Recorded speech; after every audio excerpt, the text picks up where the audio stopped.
E aí, rapaziada, tudo beleza? Meu nome é Odair Seixas e você tá no podcast do Triatlon de Boa. Hoje com a presença ilustre aqui do brother Zé Rodrigo, que vai falar aí, tirar todas as nossas dúvidas sobre o Tour de France. Eu não sei se é bem assim que se pronuncia, mas diz aí, Zé, como é que eu falo Tour de France?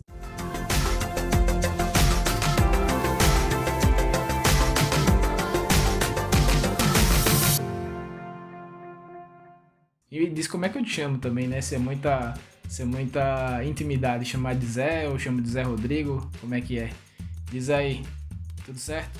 Fala daí, cara, sempre tem essa boa noite a todos. Boa noite, bom dia, né? Boa tarde, podcast não necessariamente não tem hora. Então, só te agradecer, cara, pelo convite. Fico feliz aí de ter sido convidado por você, um projeto novo, né? Começando e fazer parte dessa história aí é um prazer. E poder falar de esporte é uma coisa que eu gosto tanto. E, cara, o negócio do nome é bacana porque eu sempre tenho essa dúvida.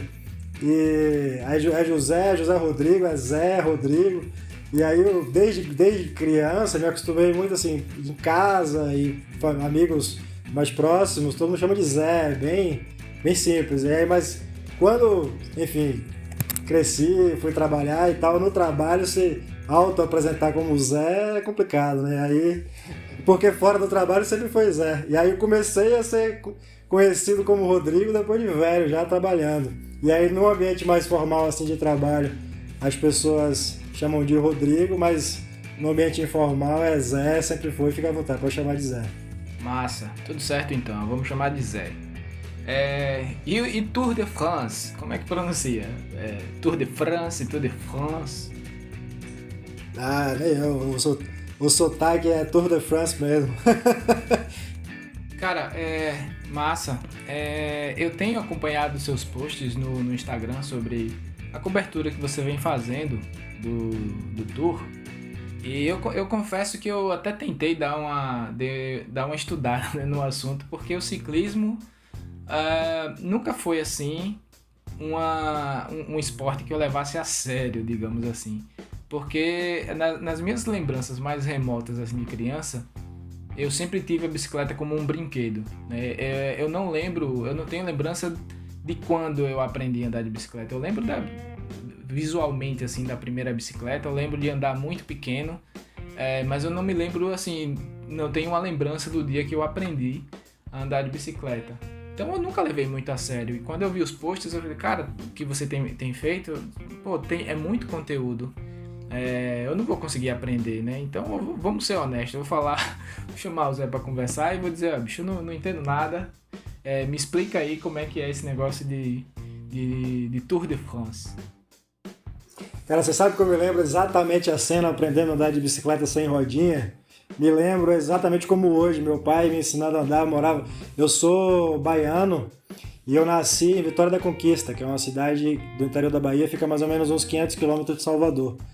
E a família do meu pai é de Salvador e a família da minha mãe é de Vitória da Conquista. Eu nasci em Vitória da Conquista, fui para Salvador quando eu tinha uns 13 para 14 anos, mas me lembro exatamente a cena, cara, numa bicicleta azul, meu pai me ensinando a andar de bicicleta sem rodinha e eu me lembro saindo assim, sem rodinha, marcou, é uma coisa que eu não esqueço. Eu também tive esse contato com a bicicleta desde nascença. Eu sou o terceiro filho de 4, então o meu pai andava de bicicleta, morava no interior, né? Então é muito comum, assim, andar de bicicleta por lazer mesmo. Então já tinha bicicleta em casa também. Não lembro qual foi a primeira vez o primeiro contato, mas lembro do aprender a andar sem rodinha que marcou. Legal. Mas vamos falar de triatlo também, né? Que a gente fala na nossa praia. Claro, vamos falar do que você quiser falar, que você é o convidado, você que manda na pauta. Vamos falar sobre triatlon, sobre provas, sobre qualquer assunto que você queira.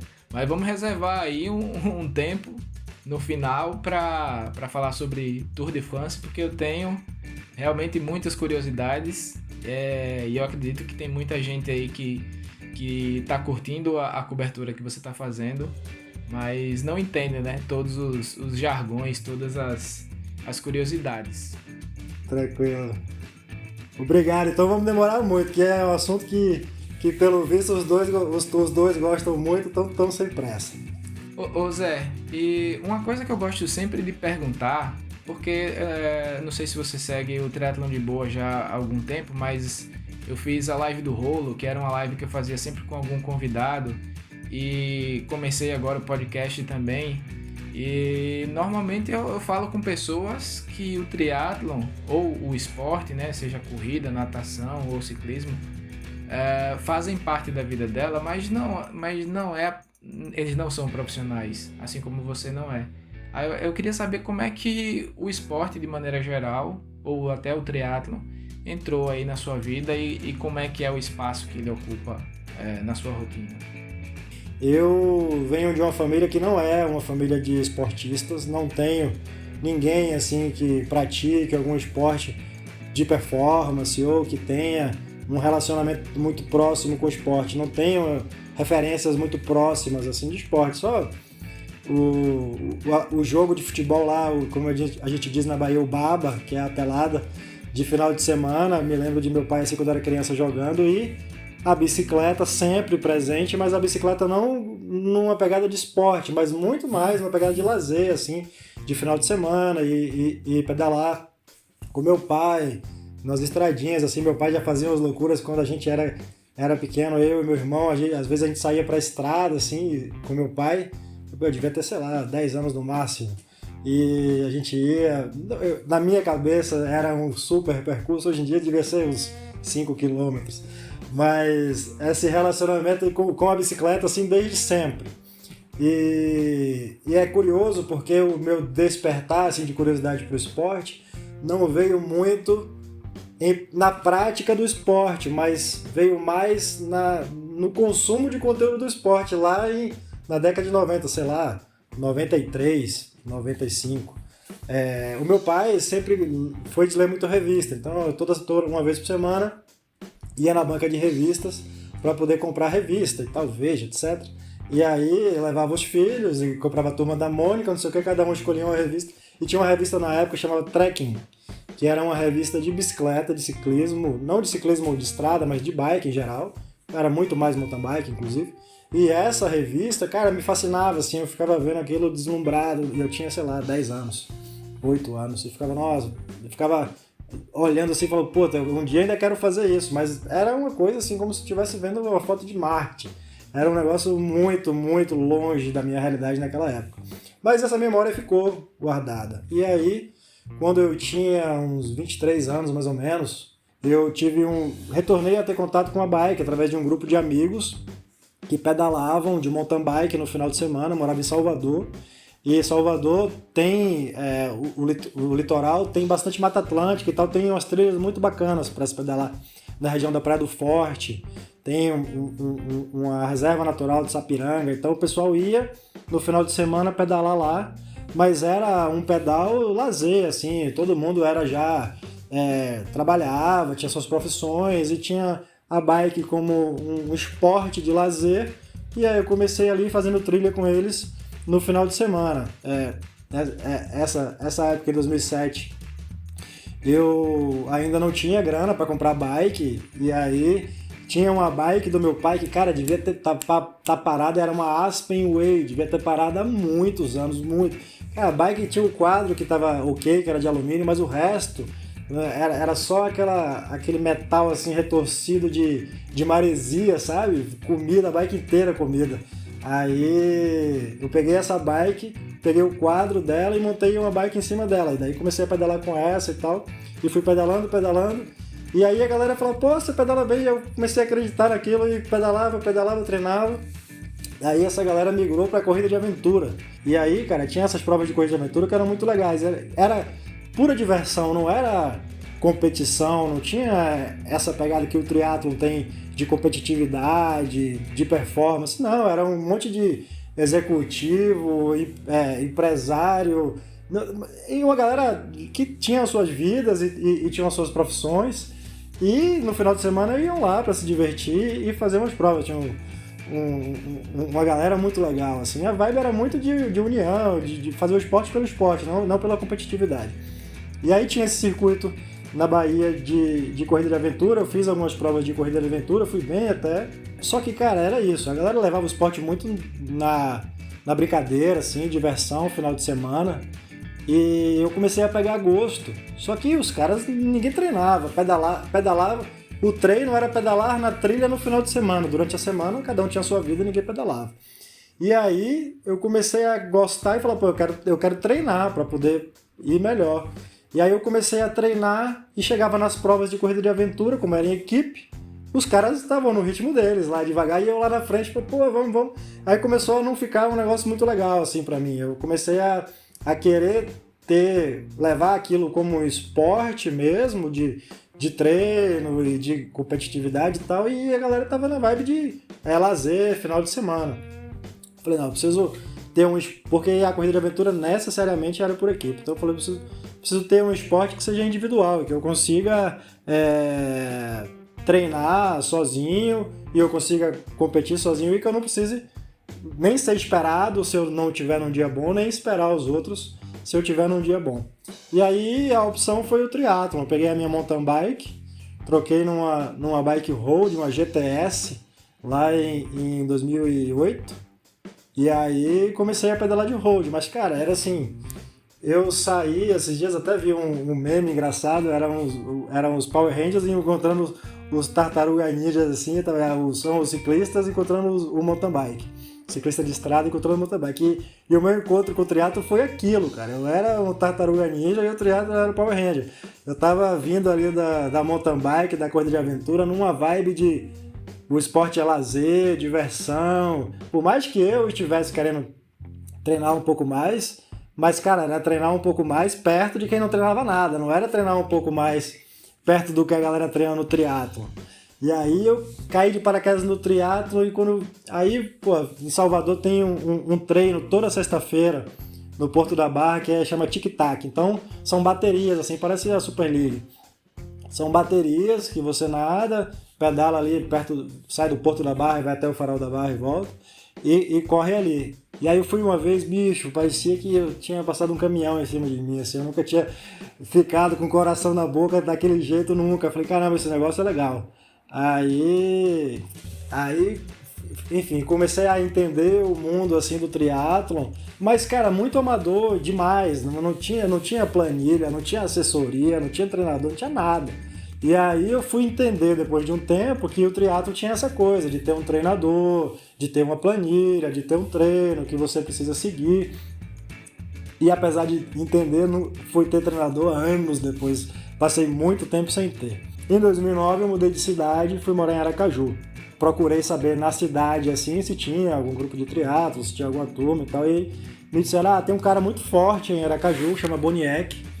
Procura ele, tá? Um cara muito legal, muito gente boa. Aí eu fui muito ressabiado, assim, porque os primeiros contatos são coisa legal também.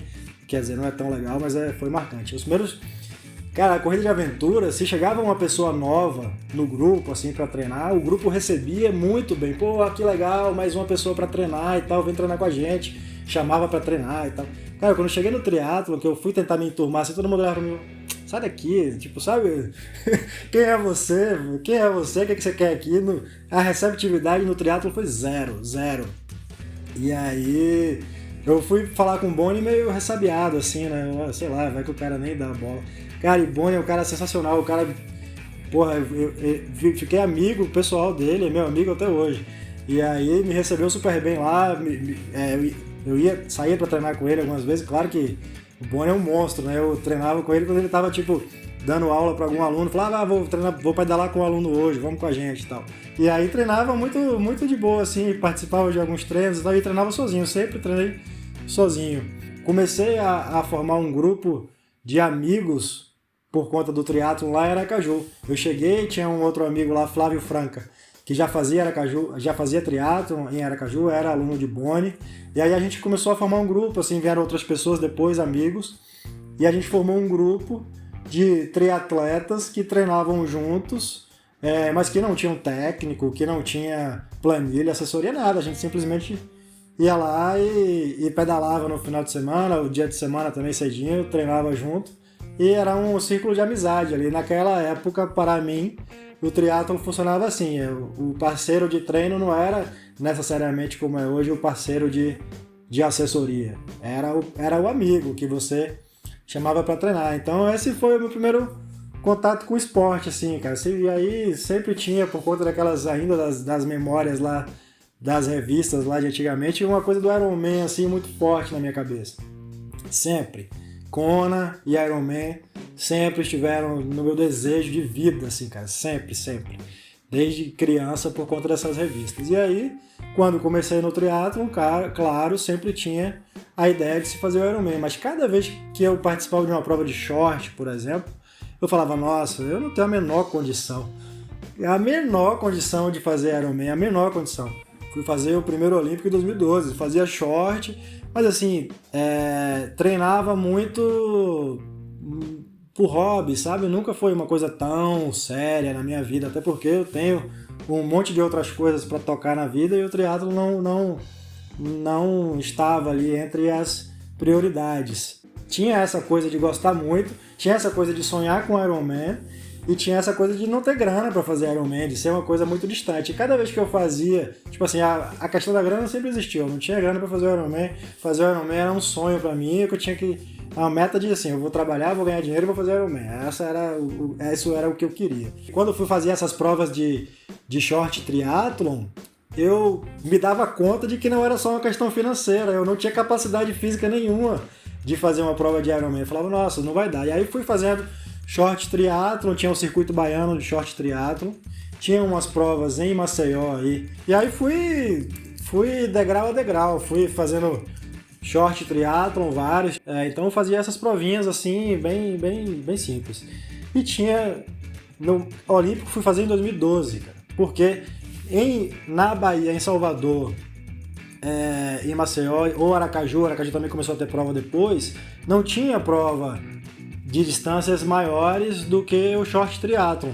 Então, quando tinha prova de triatlo olímpico, era quando tinha a etapa do Sesc Triatlo em Salvador, e funcionava da seguinte forma: o short triatlon era para os amadores e o profissional corria a distância olímpica. Já teve caso de dois profissionais correrem a prova olímpica, dois caras disputarem lá, Fábio Carvalho e Boniek, ficarem lá os dois rodando o circuito porque não tinha profissional suficiente para poder fazer o olímpico e os amadores não podiam fazer.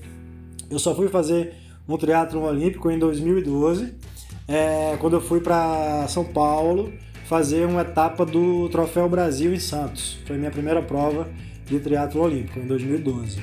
E aí comecei a querer performar um pouco melhor, mas sempre muito pangaré e sempre muito consciente do qual era o papel do triatlon na minha vida.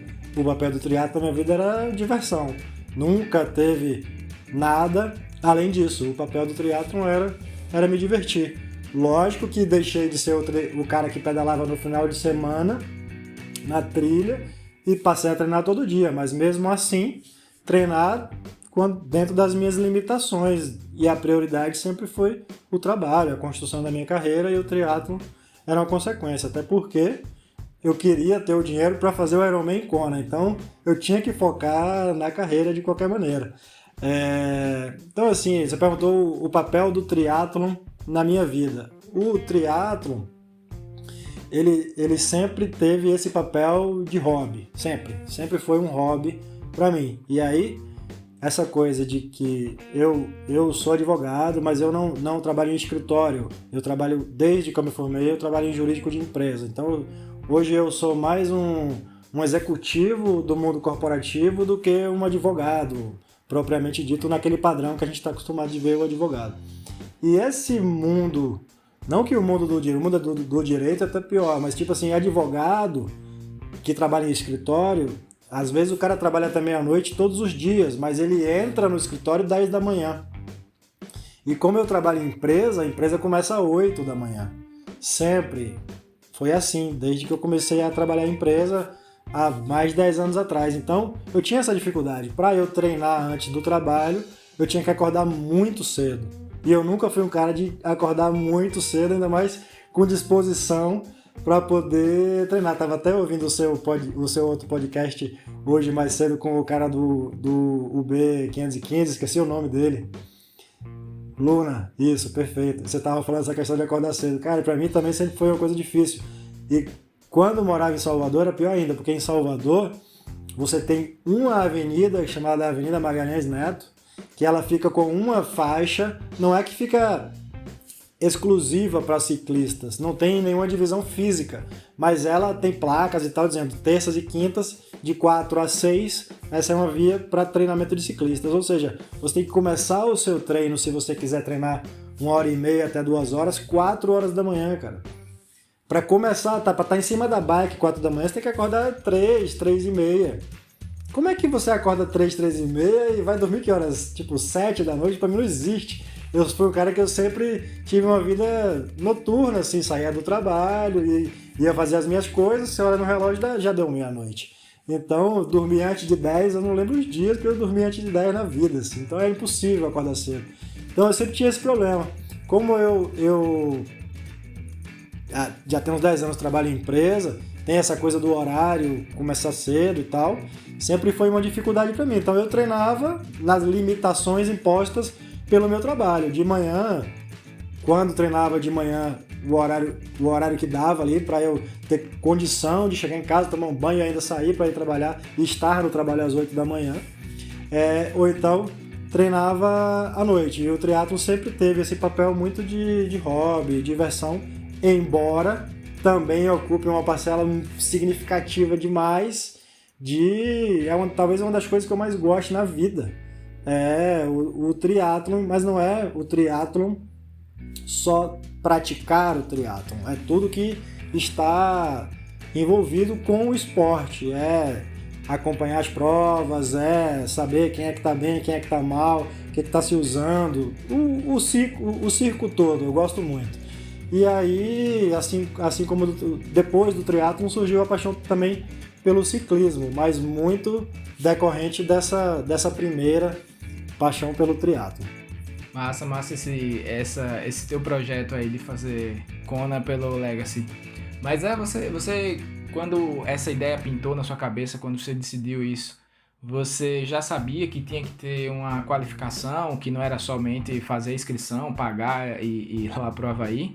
Ou isso você veio descobrir depois? Não sabia, cara, não sabia. E também, acho que lá em 2009, 10, talvez não fosse nem tão impossível como é hoje, né? Pra mim era porque era total pangaré, mas continua sendo até hoje. Mas não tinha noção, não entendia, não tinha noção de que tinha que classificar, não tinha noção das hipóteses de classificação, mas eu vou fazer Kona, não tenho, eu se tiver vivo e tiver saúde para fazer os 12 Ironman do Legacy, tô na meta aí para fazer Kona pelo Legacy. Essa é a minha meta nos próximos anos. Eu tô trabalhando forte nela. Em 2020 estava inscrito já em 2 Irons e eu queria, na verdade, cara, fazer Kona no ano que eu completo 40 anos, que é em 2023. Então, mas como eu tornei essa meta do Legacy uma coisa concreta e real mesmo, de 1 ano, 2 para cá, e aí eu falei, não, então eu preciso fazer nas contas, eu precisava fazer 2 Ironmans por ano, e tinha 1 ano que eu precisava fazer 3. Então esse ano eu estava inscrito em 2, Floripa e Cascais, precisaria fazer 3 ou 21 ou 22, e no mínimo 2 para poder conseguir fazer Kona no meu aniversário de 40 anos em 2023. Provavelmente é uma meta já impossível de ser batida por conta dos cancelamentos das provas em 2020. Eu não vou ter nenhuma condição de fazer 4 Ironmans no ano, não tenho condição financeira, física, psicológica, nada. E vai ficar talvez 2024, 2025, mas eu tenho essa meta muito séria hoje, que é fazer Kona pelo Legacy. Eu ia fazer o meu primeiro Ironman e eu também tinha esse projeto de fazer Kona do Legacy. Só que é um Ironman por ano. Então eu teoricamente, se eu conseguisse manter a minha meta, eu ia fazer com 50, 50 anos. Mas um por ano já é uma boa meta, viu, cara? Um por ano. A gente fala aqui em casa que a nossa meta de vida é fazer um Ironman por ano pro resto da vida.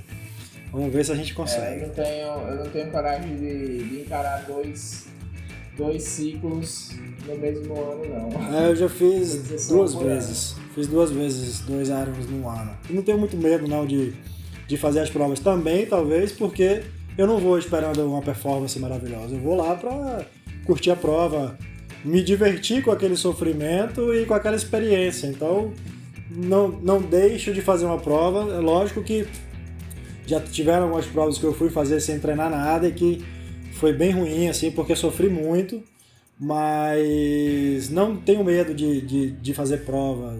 Por isso que eu falo, faço 2 Iron no ano. Mas a minha preocupação não é nem a prova, é o treino, são os longos, né? Uhum. A gente passa muito tempo na estrada, tipo, final de semana que você vai fazer aí. Eu ainda não tinha.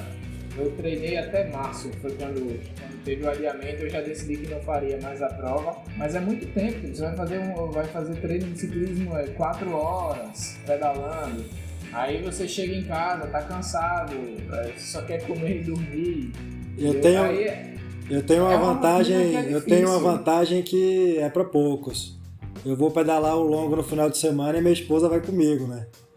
Então, chegar em casa, eu sei, imagino, chegar em casa cansado, você quer sofá, dormir, e ela quer sair com as crianças para ir no parque, brincar, para ir na praia, e aí tem esse conflito mesmo. Eu tenho a sorte de ir com ela pro treino, então assim, é muito legal. O problema é com quem deixar a Maia, mas é muito, muito bacana.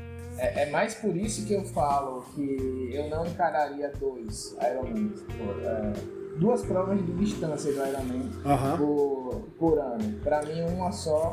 Agora eu quero, assim, o meu desejo é realmente fazer um tour pelo mundo, assim. Eu não queria fazer 12 anos seguidos em Floripa, né? Pois então tem muito isso também. E aí essa questão de quando eu coloquei assim essa meta de não, eu vou fazer 2, ou 2 ou 3, eu vou fazer o Legacy, queria fazer o Legacy com 40 anos, porque enfim, eu já tinha uma filha e tal, mas eu tinha essa estrutura de ter essa possibilidade. A minha esposa é muito melhor do que eu, ela entende, e aí tem essa coisa também da viagem, né? E aí mesmo que seja Mar del Plata, que é a prova mais barata depois de Floripa, pra gente que é brasileiro aqui, não sei nem se vai ter de novo essa prova mais, mas já é uma viagem, você já curte, já faz ali um turismo também, né? Não deixa de ser. E aí, essas 2 provas, eu já fiz 2 Ironmans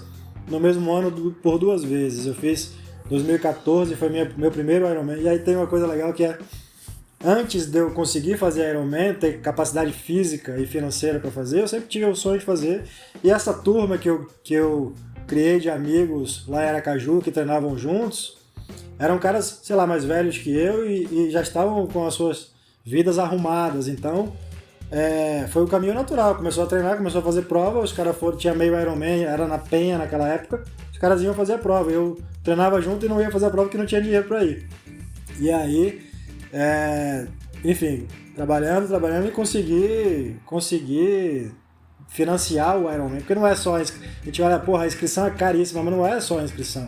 A inscrição é suplemento, é equipamento, é viagem, é caro fazer Ironman. E aí eu demorei muitos anos para conseguir fazer. E daí, cara, quando eu consegui fazer, eu queria fazer todos. Eu não podia ver e naquela época as inscrições eram concorridas e tal, eu não podia ver uma abertura de inscrição que eu queria chegar lá e clicar e fazer. E aí então eu fiz o primeiro Ironman em 2014 em Floripa, Ironman Brasil, e no mesmo ano teve a primeira vez que aconteceu, a primeira versão do Ironman Fortaleza. E aí eu fiz também Fortaleza, fiz Floripa e Fortaleza. Floripa foi legal, foi divertido, assim, foi bacana. fiz 11 horas e 37 na estreia lá em Floripa, que pra mim era um tempasso, assim, pelo que eu tinha de capacidade, de disponibilidade de tempo para treinar, foi ótimo. Também a minha vibe lá era muito mais realizar um sonho de fazer a prova do Ironman do que fazer tempo. Tava totalmente preocupado com o tempo. Tava realizando um sonho ali que era poder dizer eu fiz o Ironman, eu sou um Ironman. Daí e Fortaleza, fui também, eu morava em São Paulo nessa época. Eu morei em Aracaju de 2009 a 2013, começo de 2013, depois fui para São Paulo. E fiz Fortaleza. Fortaleza foi assim porque Fortaleza já seria duro naturalmente e eu nadei normal, pedalei, tava pedalando ok, fecharia ali umas 5 horas e 40 mais ou menos de pedal, que para mim é ótimo, em Fortaleza ainda. Daí, cara, chegando na cidade, naquela época o percurso ainda era pra cima, né? Não era pra aquela rodovia nova que agora vai o meio Iron, era pra cima. Sim. Não sei o nome da estrada. E aí, na volta, entrando na cidade, furou meu pneu traseiro e era tubular. E eu coloquei a mariposa lá, mas não funcionou. Eu falei, pô, tô aqui, devia estar uns 10, 15 quilômetros da chegada. Aí eu peguei e fui pedalando na bike com o pneu furado, porque era tubular, ainda conseguia fazer isso. Pedalando na bike com o pneu furado quando dava, e quando não dava eu descia da bike e empurrava. Então fui empurrando a bike uns quase 20 quilômetros até a transição. Aí entreguei a bike lá e falei, pô, vou embora pra casa, vou pro hotel, não vou mais sair pra correr essa maratona, mas pô, minha família tava toda lá e tal. Eu falei, então eu vou. Aí fui fazer uma caminhada com etapas de corrida durante 42 quilômetros e fiz a prova de Fortaleza. E em 2019, o ano passado, eu fiz Floripa e a Luca tava com a vaga para fazer Nice, o Mundial de 70.3. Daí a gente ia fazer essa viagem. Falei, porra, já vou estar lá na França. Ou eu vou pedalar em alguma montanha do Tour para conhecer, ou eu vou ver se tem alguma prova de triatlon por ali para poder fazer. Aí tinha o Ironman Itália, que era 2 semanas depois da prova dela. Falei, vamos aproveitar, já vamos estar lá, sei lá quando é que eu vou conseguir ir para a Europa de novo, já vou fazer essa prova. Aí ela fez Nice e eu fiz o Ironman da Itália. Aí foram essas 2 vezes que eu fiz 2 por ano. Pois é, Zé. Então, já falamos bastante aí sobre o triatlon. E como eu sei que você manja muito de ciclismo e você tem publicado conteúdos, quase que uma cobertura, né? Eu tenho sido muito curioso, mas manjado é bondade sua. Eu tenho pesquisado um bocado, cara, sobre o ciclismo. Pro 70.3, eu acho que o maior treino que eu fiz foi 150 de ciclismo. Ou foi 160, eu não lembro agora. Mas pro Ironman eu sei que já teria 180 ou até 200 teria. Mas eu tava vendo que só a etapa de hoje do Tour de France era mais de 180 quilômetros. E a galera nos primeiros, sei lá, 100 quilômetros, uma média de 40 e tantos quilômetros por hora. É uma coisa completamente fora do normal. Tudo bem que tá aquele pelotão gigantesco, né? Então a galera deve ter uma economia de watts ali. Exceto a galera que foge, né? Que faz aquelas fugas. Mas me conta um pouco aí sobre essa dinâmica, primeiro e como é que funciona essas provas de ciclismo, né? E como é que é o Tour de France, propriamente. Beleza. Só fazer uma nota bem importante aqui antes de começar a falar sobre ciclismo, é que, cara, eu sou um triatleta pangaré e um apaixonado pelo esporte, por tudo que circunda o esporte, e que comecei a entender um pouco mais de ciclismo e pesquisar um pouco mais de ciclismo de uns 5 anos para cá, mais ou menos. Então, assim, não sou da área de esporte, não tenho assessoria esportiva, não sou formado em educação física, não dou consultoria de ciclismo lá. Então se eu falar besteira aqui, por favor, só um cara normal aqui de boa, que gosta do esporte e que esse ano, por uma ideia aqui junto com o Luca, a gente começou a fazer a transmissão. E aí, com essa coisa de gostar do esporte, não só de praticar, mas de tudo que cerca, o ciclismo é um esporte tradicionalíssimo fora do país, né? Principalmente na Europa. Então, o francês, a paixão dele é futebol e ciclismo. Aqui a gente é só futebol, o vôlei talvez, tênis teve a sua fase, mas não se fala de outro esporte, é futebol. E eu não gosto de futebol, nunca gostei, então eu precisava de outra coisa para poder me entreter ali com relação ao esporte. Triatlon toma muito desse tempo, mas o ciclismo começou a me encantar também, porque assim, do triatlon o que eu mais gosto é a bike. Eu e a torcida do Flamengo, né?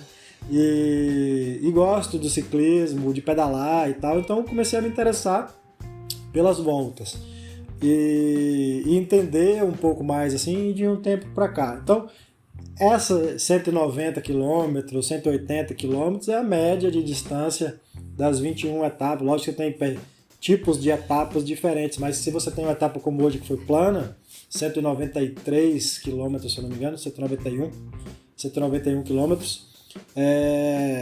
para eles no plano, uma prova de um dia de 191 km entre etapas difíceis é um dia de descanso praticamente, porque no dia de descanso deles porque as grandes voltas, né, o Giro de Itália, o Tour de France e a Volta à Espanha, elas são provas de 21 etapas, as três principais clássicas do mundo, as três principais voltas do mundo são essas, e todas têm o mesmo perfil, 21 etapas, geralmente 23 dias, o Tour de France necessariamente.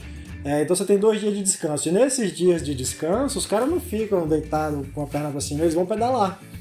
Então, para eles, uma etapa como hoje seria um dia de descanso, porque eles foram fazer uma etapa relativamente tranquila. Tinha uma chegada ao alto, mas para eles não era nenhum absurdo. Eles estão acostumados a fazer 7 horas de pedal todo dia, praticamente, subindo montanha acima. Mas os caras são outro nível de ser humano, né? Então, não dá para comparar assim com as pessoas normais. Esses caras, sei lá, pedalam aí nessa distância, 190 km, 21 dias. Claro que tem diferenças de uma etapa para outra, mas ali 300 watts de média nesse universo de 3 semanas. Lógico que vai ter etapa que vai ser menos, vai ter etapa que vai ser mais, mas a dinâmica é essa. Mas é um esporte até a galera que tá ali naquele grupão ali ainda tem essa média alta de watts. Eu tô falando de watts aqui, mas não é minha praia não, tá? Mais ou menos o que os caras pedalam sem maiores sacrifícios, é por aí.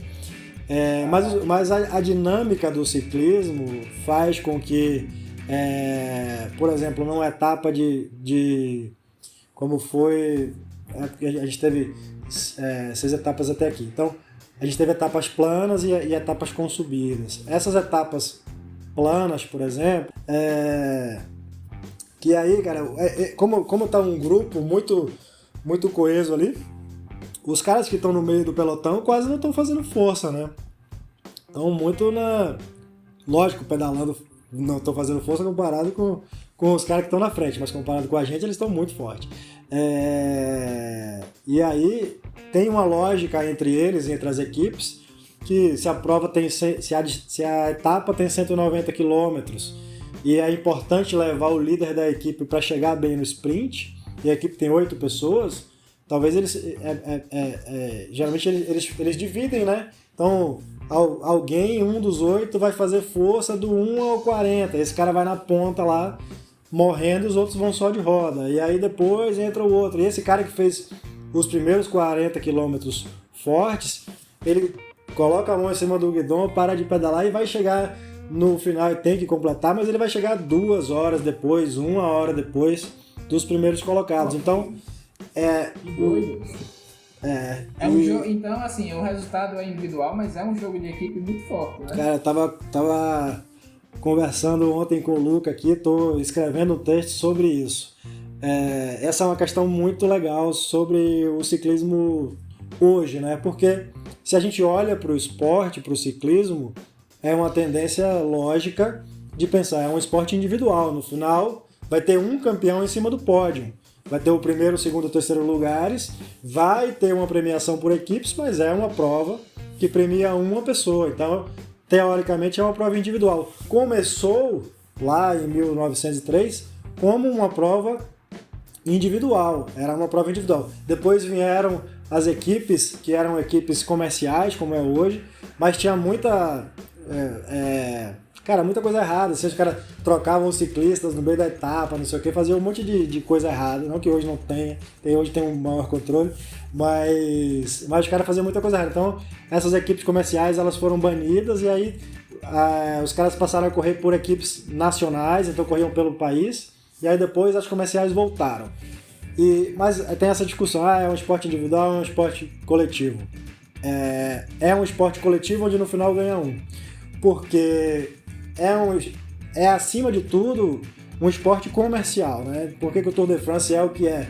Porque gera dinheiro. O Tour de France é uma das principais marcas do mundo, assim, quando a gente fala do universo do esporte, e ela tem uma das maiores audiências do mundo quando a gente fala em esporte, e é lógico que isso gera dinheiro, né? Então, as equipes que têm o campeão se sobressaem muito. E a possibilidade delas fecharem bons contratos de patrocínio para o próximo ano, se elas tiverem o campeão da prova, da volta, é absurda, vai aumentar muito o faturamento dela. Então, pensando comercialmente, elas se estruturam, se organizam para que 7 caras consigam fazer com que um chegue no final e ganhe, levando a marca do patrocinador, que é também o nome da equipe. O ciclismo é um dos pouquíssimos esportes onde o patrocinador não é coadjuvante, não é o patrocinador do time do Corinthians, não é o patrocinador do time de futebol qualquer. O nome da equipe é o nome do patrocinador.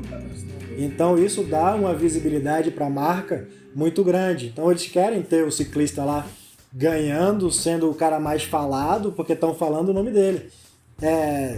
Tacitamente é uma coisa subliminar, assim, a gente tá falando da marca sem nem saber. Às vezes acontece muito da gente falar de uma equipe, às vezes você nem sabe o que aquele patrocinador faz, qual é o tipo do negócio. A Bora, por exemplo, faz chuveiro, faz coisa de cozinha, então é um negócio que não tem nada a ver, assim.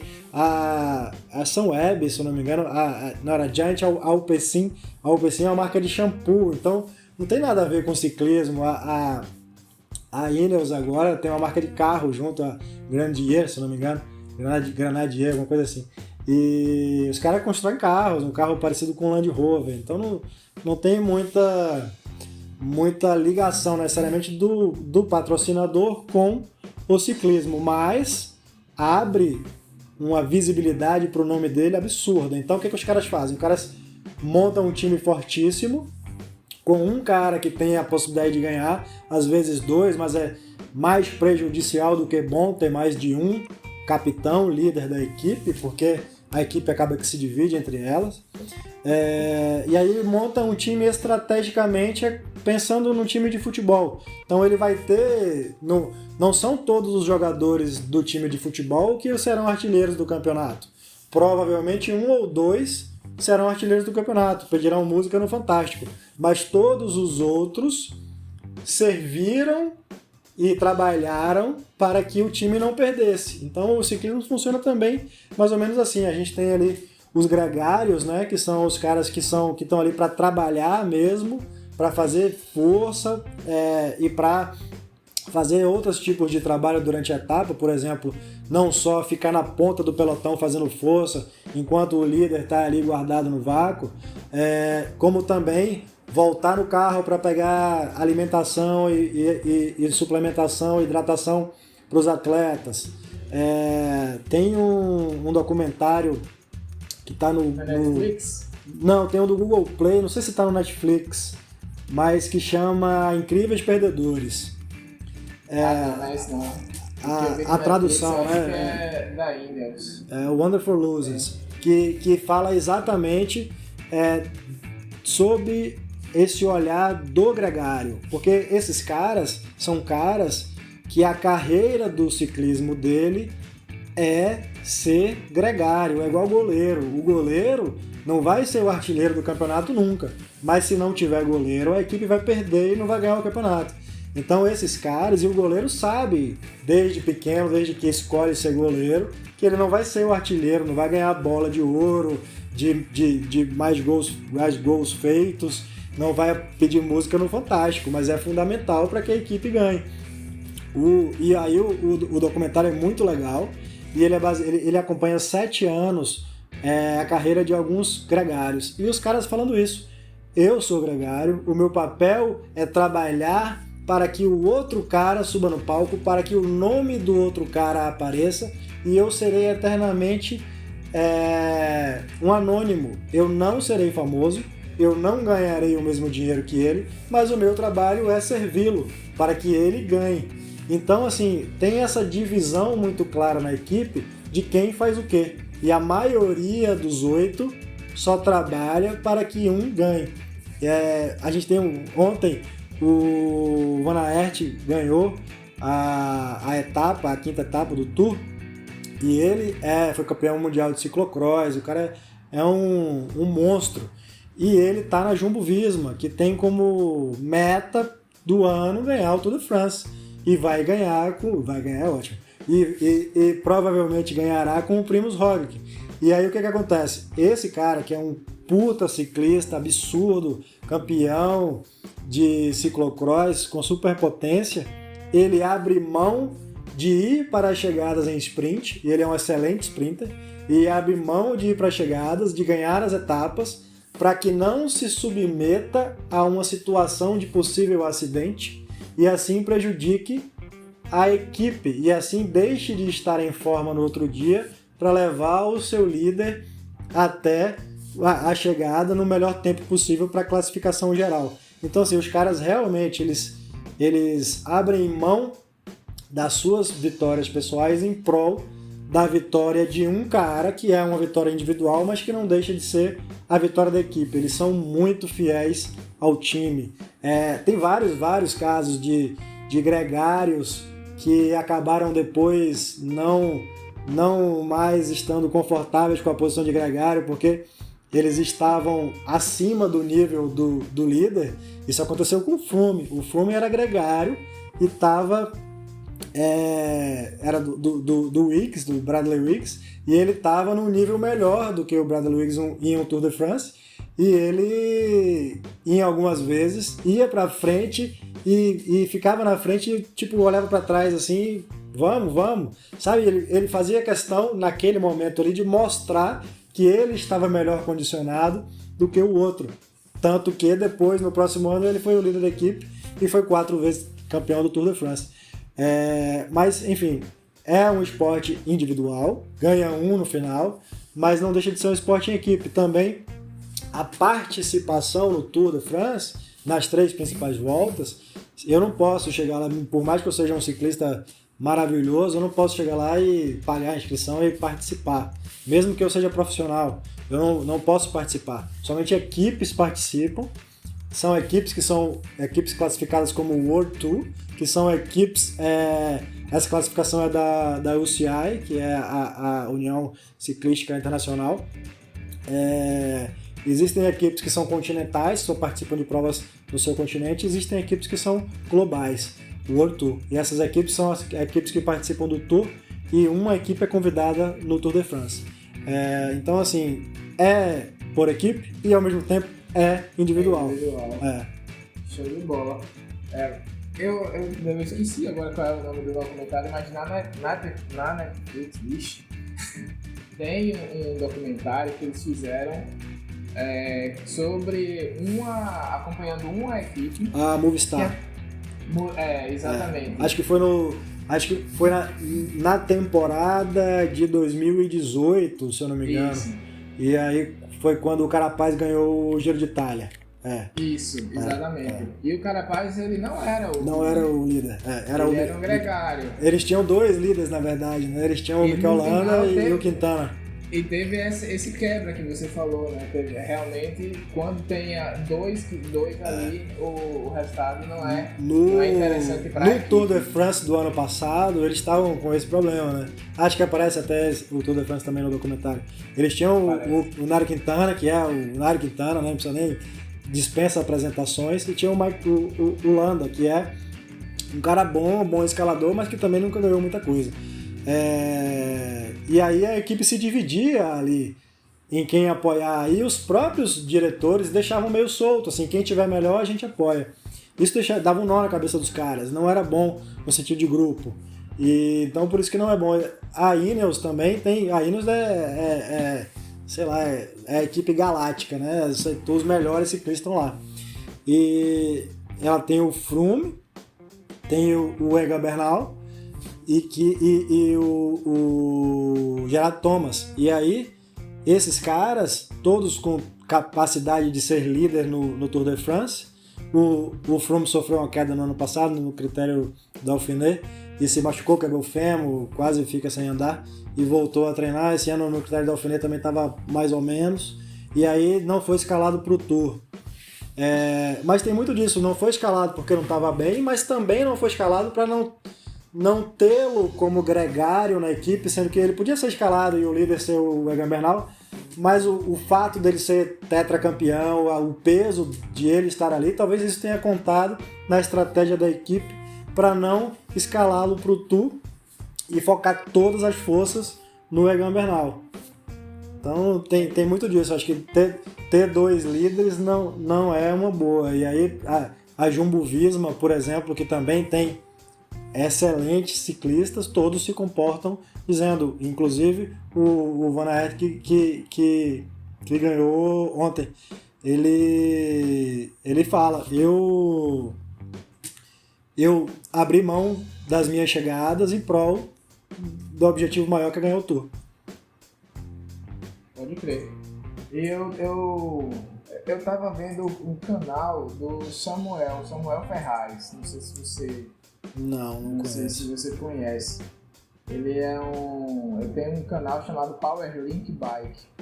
E aí ele tá fazendo uma cobertura legal também do Tour. E ele tava falando, eu não sei se era exatamente isso, mas deu a entender que a Jumbo meio que pegou a galera de surpresa, não era uma equipe... Cara, mais ou menos, né? Mais ou menos. É porque a Jumbo, antes de ser Jumbo, era Lotto. Tinha o patrocinador dela era a loteria de algum país aí, não sei qual é. E ela não era uma equipe de muita expressão. Ela era uma equipe ok, assim, mas não tinha grandes ciclistas ou grandes vitórias. E os caras foram melhorando. Contrataram de uns anos, não sei dizer quando foi que entrou, mas entrou Tony Martin na equipe, que foi tricampeão, não tenho aqui na cabeça agora, de ciclismo de estrada. Contratou o Tom Dumoulin, que ganhou o Giro de Itália, que era um cara fora da curva no contrarrelógio e que aprendeu a sobreviver nas subidas ali e ganhou o Giro de Itália. Então ela tem hoje, né, uma equipe de galácticos assim também. Então você tem Tony Martin, você tem Tom Dumoulin, você tem o Van Aert, você tem o Roglic, você tem caras sensacionais. Mas isso foi sendo construído, assim. Ela nunca ganhou uma grande... Minto, ganhou a Volta à Espanha com o Roglic, mas nunca ganhou o Tour de France. Então a gente tem uma hegemonia nos últimos 10 anos da Sky, que virou Ineos e que agora é Ineos Grenadier. Os caras ganharam 7 vezes os últimos 10 tours. Então, e aí não tinha uma equipe que batesse. Eu trabalho com um colombiano, um senhor já, e aí ele é viciado assim, em ciclismo. Ele vai para a França para assistir as provas, e ele já tem uma idade bem avançada. Você falava, isso aí há uns 3 anos atrás, a gente precisa se juntar para dar um jeito de bater a Sky, porque não tem, a gente tem que saber o que a gente vai fazer e tal, e falando sério, assim, então talvez a Jumbo, a surpresa chega, seja que os caras chegaram nesse tour num nível que tá muito acima dos demais, então assim, não é uma surpresa total no tour, porque no critério da Alfinet também eles já fizeram isso, estavam no nível muito melhor, mas realmente a equipe não tem um histórico assim de grandes vitórias. Entendi. Ô Zé, eu queria que você me explicasse um pouco esse lance das cores das camisas. É só no Tour de France ou nos três? Nos três. Eu não vou saber te dizer, mas não, as cores mudam. O critério de classificação é o mesmo e as cores mudam. Eu não sei de cabeça as cores dos outros tours. No Giro de Itália a camisa principal é rosa, na Volta à Espanha a camisa principal é vermelha. Na Volta à Espanha a camisa de escalador é branca com bolinhas azuis. E no Giro de Itália eu não vou me lembrar. Mas então, a gente tem diversas classificações dentro da prova, né? Dentro do Tour de France. A gente tem a classificação principal, que é o camisa amarela, que é o campeão geral. E para se chegar na classificação do campeão geral, computa-se o tempo de todas as etapas. Quem tiver o menor somatório é o campeão na geral e usa a camisa amarela. A única etapa que os ciclistas largam sem as camisas é a primeira etapa. Então, ao final da primeira etapa, quem tem o menor tempo, quem ganhou a etapa, veste a camisa amarela.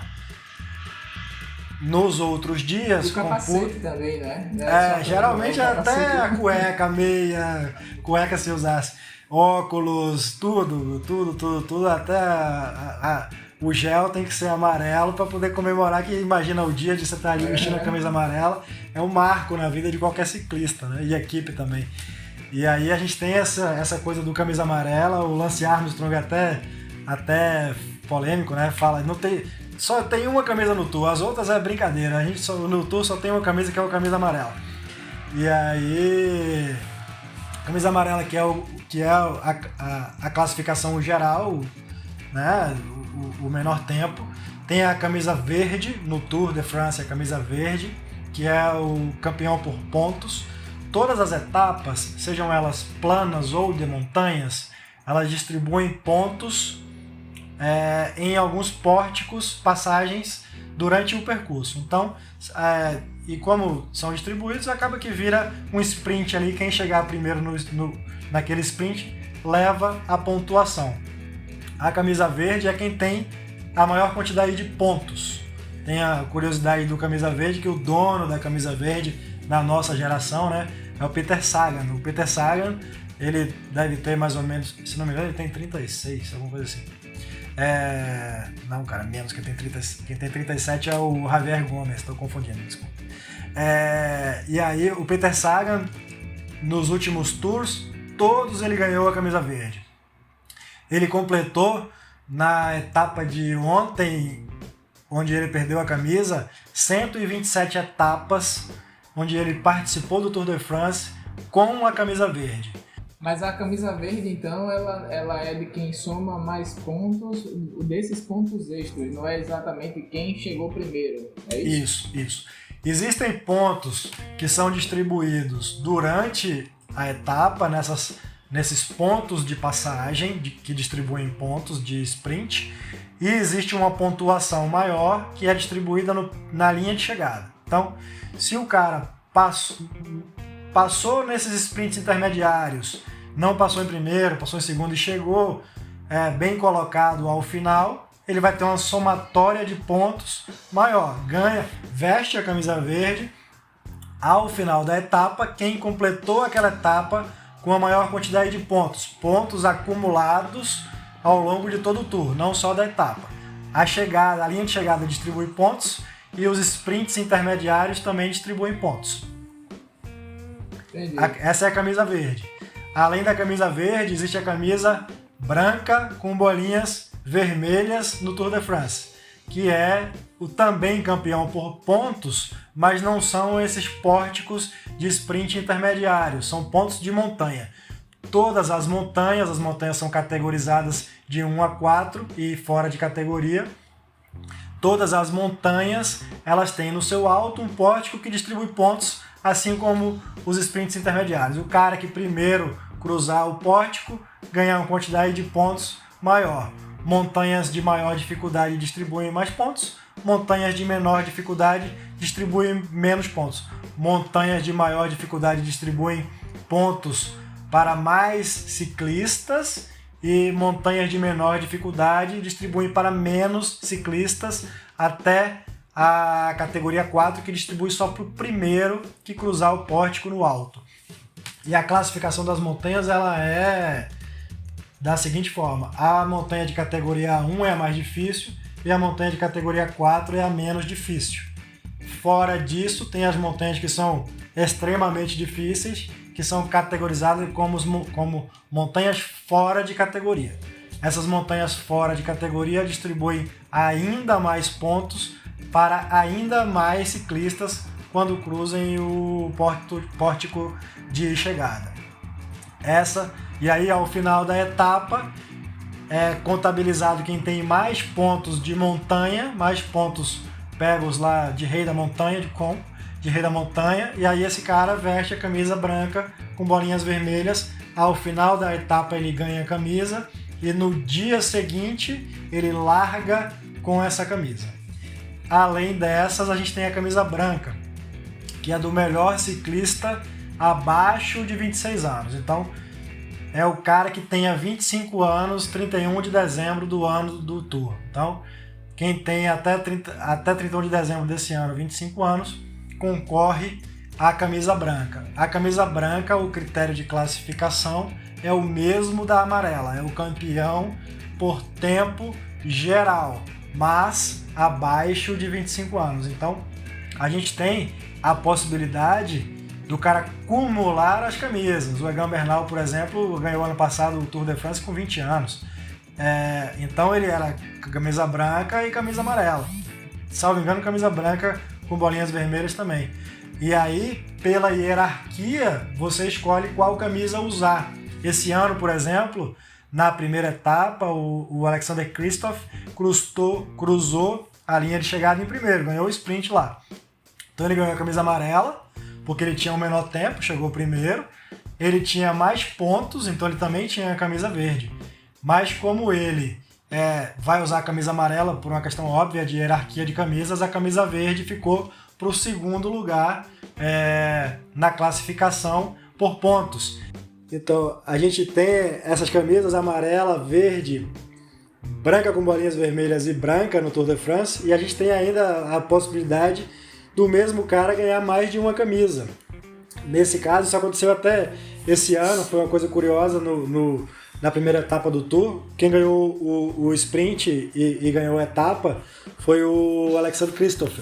E ele ganhou a etapa, né, obviamente, e ganhou a camisa amarela porque tinha o menor tempo, era a primeira etapa. Quem chegou em segundo foi o Mads Pedersen, que ele é campeão mundial de estrada e por isso corre com aquela camisa branca com arco-íris de campeão mundial de estrada. Como o Tour de France é uma prova organizada também pela UCI, tem um organizador próprio, mas ela se submete ao World Tour da UCI, então ele pode usar essa camisa nessa prova. Então a gente teve o primeiro lugar com a camisa amarela e ele também, o Kristoff, ganhou a camisa verde, porque ele pegou mais pontos naquela primeira etapa. O cara que chegou em segundo lugar, o Pedersen, que é o campeão mundial, ele era segundo lugar na etapa e segundo lugar na classificação por pontos. Então, como o Kristoff usou a camisa amarela, passaria a camisa verde para o segundo lugar na classificação por pontos. E aí o Pedersen vestiria a camisa verde. Mas o Pedersen, ele, como chegou em segundo da etapa, ele tinha a segunda classificação por pontos e o segundo melhor tempo também. Então ele tem menos de 25 anos, então também tinha a camisa branca. Então ele passou a camisa verde, vestiu a branca e passou a verde para o terceiro na classificação por pontos, que era o Sagan. Então o Sagan vestiu a camisa verde no segundo dia. Então essas são as camisas do Tour: a amarela, a verde, a branca com bolinhas e a branca. A gente tem além das... Sempre existiu. Quer dizer, nos primeiros tours não tinha essas camisas de classificação por pontos. Elas foram surgindo depois, não necessariamente no mesmo ano, não tenho aqui de cabeça o ano que cada uma surgiu, mas não foram no mesmo momento. Além dessa classificação de camisas, a gente tem também a classificação por equipes e o cara que foi mais combativo na etapa. O cara que foi mais combativo na etapa não tem camisa, mas foi aquele cara que mais lutou, às vezes o cara que está na fuga, ou às vezes até ganha o cara que chegou em último, mas completou depois de uma queda, também acontece. E o cara que teve a melhor atitude esportiva, que tem o melhor fair play naquela etapa. Tem um júri que julga, que é presidido lá pelo diretor da prova, e escolhe o atleta mais combativo do dia. E no próximo dia, na próxima etapa, o número dele, aquele número que vai nas costas, ele tem um fundo vermelho. Então, além dessas classificações, ainda tem a classificação por equipes, que é a equipe que tem o menor tempo entre os 3 melhores atletas. Se tiver empate, é quem tem as melhores classificações.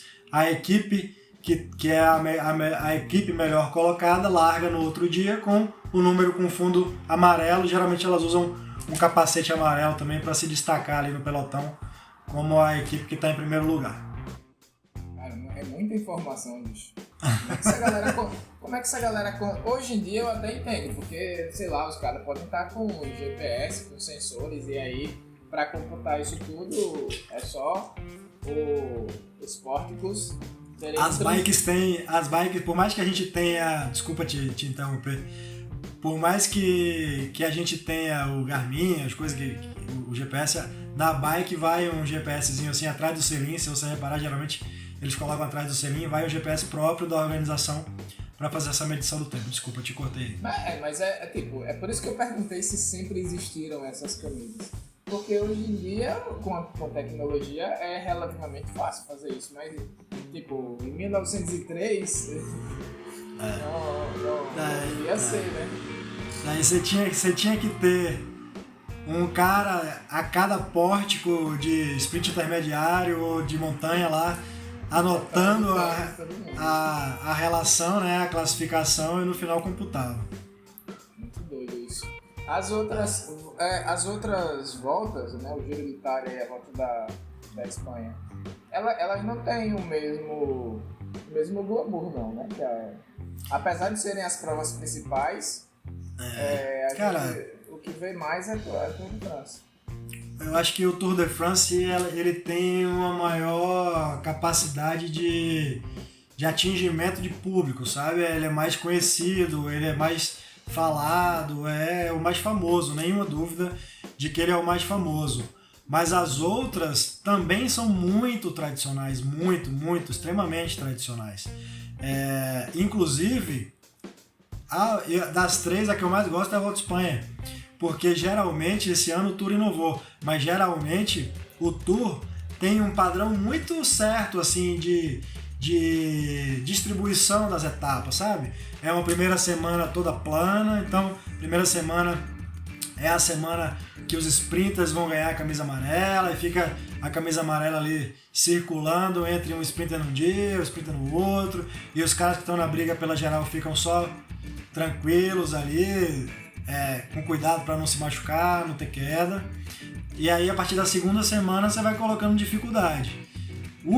A Volta à Espanha, e aí essas dificuldades que são colocadas nas outras semanas, não necessariamente a gente tem uma etapa decisiva na 20ª etapa.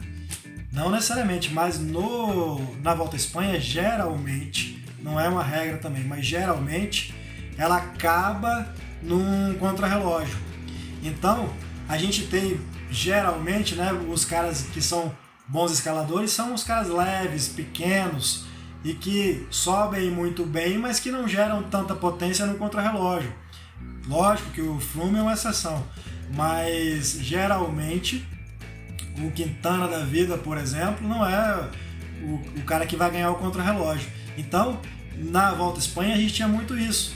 A gente teve uns 2 anos seguidos, se eu não me engano, o Tom Dumoulin, que está na Jumbo-Visma hoje, que foi campeão mundial de contrarrelógio, conseguia sobreviver com os caras na montanha ali, mas tomava 1 minuto, 1 minuto e meio, e a gente sempre tinha a decisão no último dia, porque não era incomum dele chegar no contrarrelógio e colocar 2 minutos, depende da distância do contrarrelógio.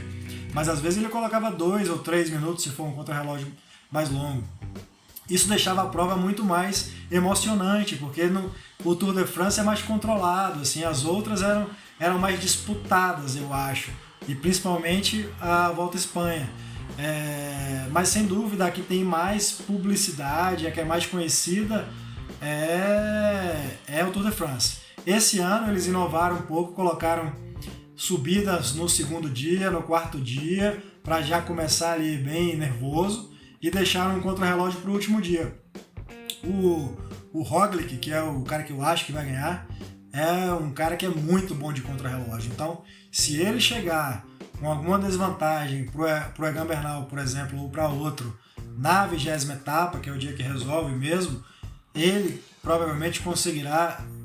O contrarrelógio tem uma inclinação, uma crônica escalada, mas eu acho que ele consegue colocar tempo nos caras no contrarrelógio. Então, se a gente tiver a prova disputada até o final, não tenho dúvida que o contrarrelógio vai ser decisivo. Tem o Tom Dumoulin e tem o Roglic, que são muito bons no contrarrelógio. Então a gente tem essa divisão, no meu entender, assim, a volta mais competitiva. O Giro é meio que um misto ali, parece muito com o Tour de France, mas sem dúvida o Tour de France é o mais famoso. Ô Zé, mas e como é a premiação? Tem grana aí envolvida ou é só patrocínio? Só é visibilidade? Tem grana e tem muita grana, na verdade. Tem todas essas classificações que a gente falou, elas têm premiação em dinheiro. Então o cara que ganha a camisa amarela num dia recebe um valor, 500 euros. O cara que ganha a camisa verde num dia recebe um valor, 300 euros. O cara que ganha a camisa branca com bolinha recebe um valor, a branca também, 300 euros. A equipe que ganhou, que foi a melhor equipe naquela etapa, ganha 2.800 euros.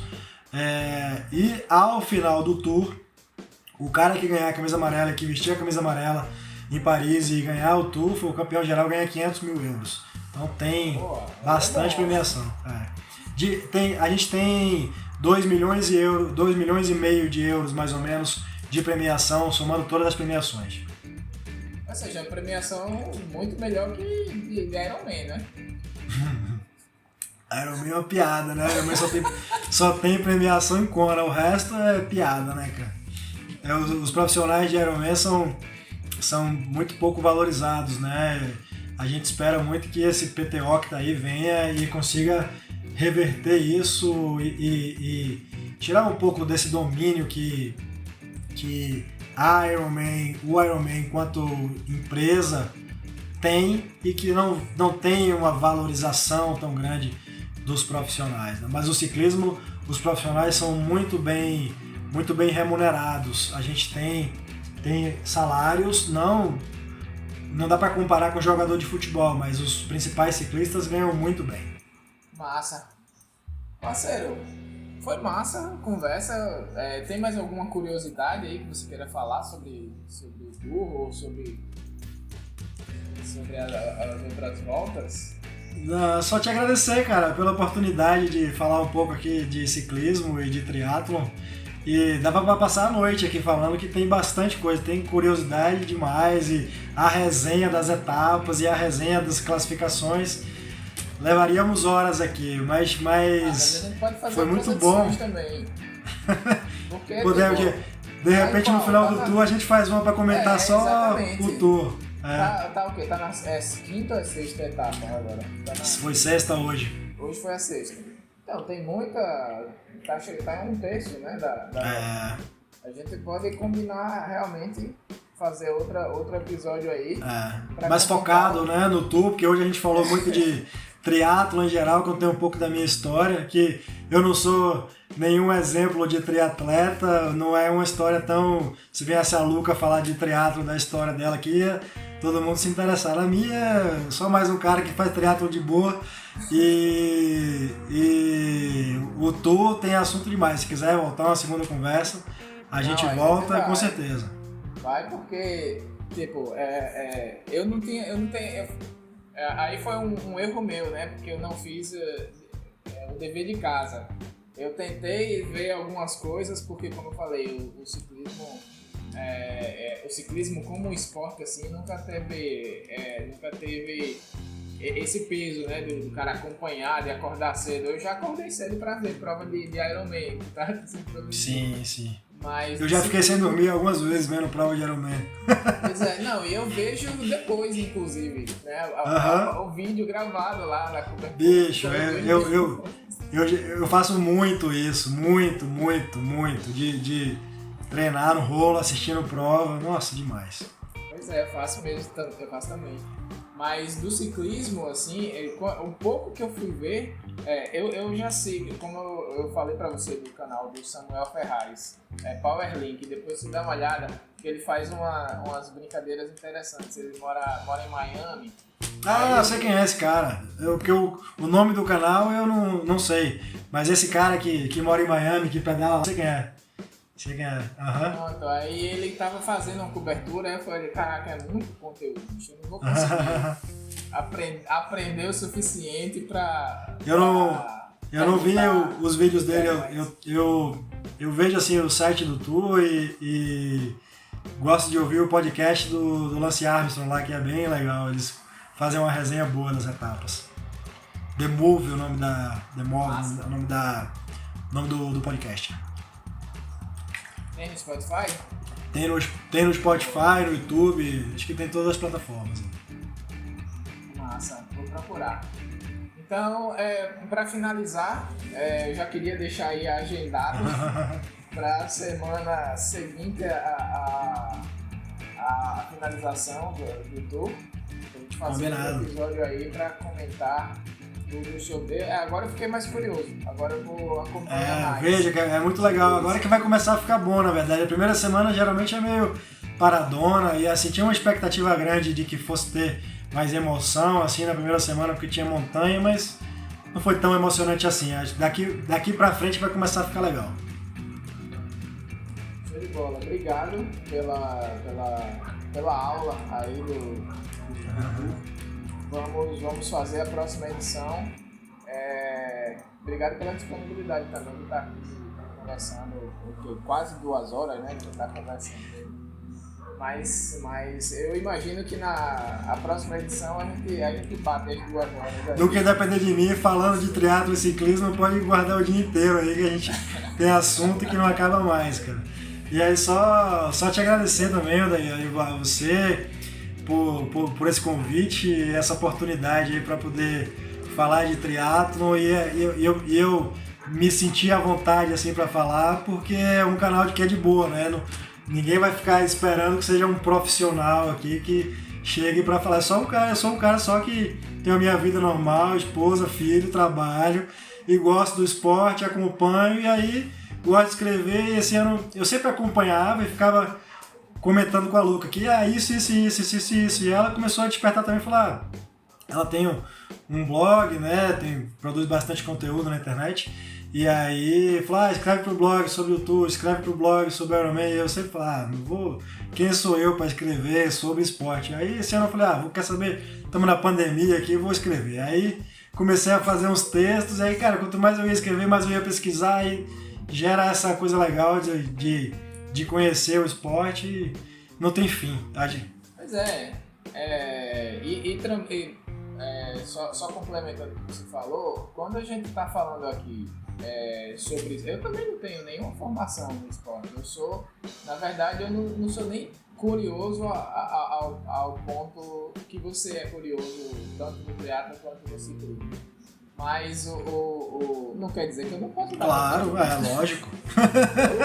Quem não quiser ouvir, não quiser ouvir, não Com certeza. Entendeu? Eu posso. Ontem a gente gravou um podcast, deve ir no final de semana, vou publicar, sobre potência na corrida. Porque potência, medidores de potência no ciclismo já é uma commodity. Já mas tá começando a popularizar agora na corrida. E aí, tipo, foram 3 caras que são curiosos e a gente discutindo sobre um assunto que a gente gosta. É só isso, aqui ninguém tá dando aula. A gente tá que bom, cara, que bom. É muito bom ter espaços assim, onde a gente ouve o cara que é igual a gente falando, isso é muito legal. Qualquer novidade que você tiver aí, a gente marca e já vai fazendo outras edições. Combinado, meu irmão. Muito obrigado, hein? Grande abraço. Obrigado, tamo junto. Até o próximo. Valeu.